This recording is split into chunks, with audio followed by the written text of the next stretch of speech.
Health and Family Welfare Minister Ampreen Lyngdoh on Tuesday inaugurated the Meghalaya Traditional Healing Clinic, marking the beginning of a long-awaited clinic dedicated to preserving and reviving traditional healing practices. The Meghalaya Traditional Healing Clinic was funded by the Bioresources Development Centre at a cost of 8 lakhs and is managed by the Ribhoi Traditional Healing Association. Speaking on the occasion, Lyngdoh stressed on the need to revive these traditional healing practices in the state, as people, particularly in urban areas, tend to forget them and consult professional doctors in hospitals.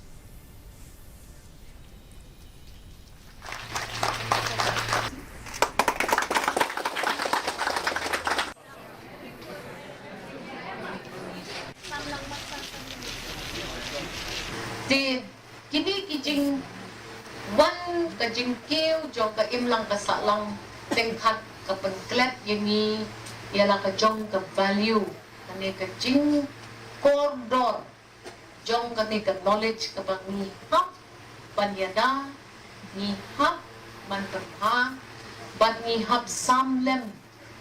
sya kita kin nong sim pateng kibanwan hakismi hakiya na ni syakman.